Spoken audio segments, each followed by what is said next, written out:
It is 7:18 and happening now. A popular upstate food and art festival also helps raise money for nonprofits. Applications for grants for those organizations are now open. Hey, 7 good News is morning. Christine Scarpelli. She's Yes, live in Greenville at absolutely. Feed and Seed. Good morning.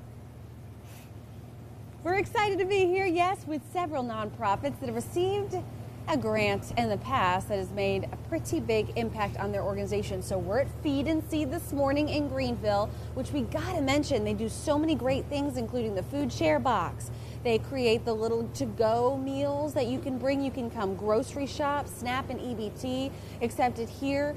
So many great things. They received the grant in the past, but Waltz and Susan is here with us this morning. We've been with you. I remember that beautiful art, but you were a grant recipient as well. We're going to take a look at some of the other grant recipients, and I cannot deter your attention from this cool cookbook as well. Absolutely. Okay, so first off, what does Waltz do? What does your nonprofit focus on? Our nonprofit focuses on the idea that people are struggling with mental health.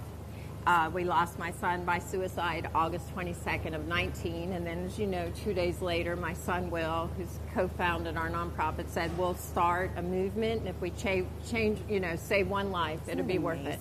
Yeah, and we're 5 years old now, which is like breaks your heart, because we lost my son, but then we are excited that our community always helps us keep going, because we're a small nonprofit. We're grassroots all the way. Everything we do is handmade, our pins, everything. But so Euphoria it's helped cool, right? this nonprofit in huge ways. What'd you use the money for? Oh my goodness. Okay, so it is so exciting. We were trying to figure out how to do the trifecta, because at Euphoria you want to meet two of three areas. One is children, work with children. Oh, we always work with children. Another was arts. Oh, well, guess what? We incorporate the visual arts into all the things, visual and performing arts. And then it was the food. And I'm thinking, oh my gosh, how can we incorporate the food? Because we want the trifecta. So all three areas.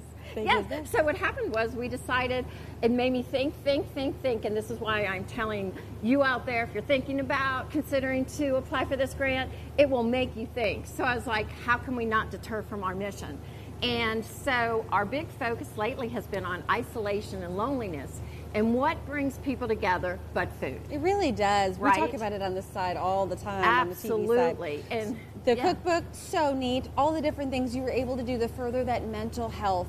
And supporting that, guys. Hey, if you want to apply for that grant, you can do so. But you got to do it by March 12th. That's Wednesday, 8 p.m. Head to WSPA.com because you thought it was worth it. Not too hard? Absolutely. No. Not too hard. It was actually they're very friendly to young nonprofits and anyone. You don't have to be a giant nonprofit. They're also, Fred, $20,000 each this year, right? Oh. That's got to help. We'll send it back to you. Absolutely. Man, that's some serious cash right there. No, Thank I know. you, Christine. Exactly. And I love that. Coming up on 7 News.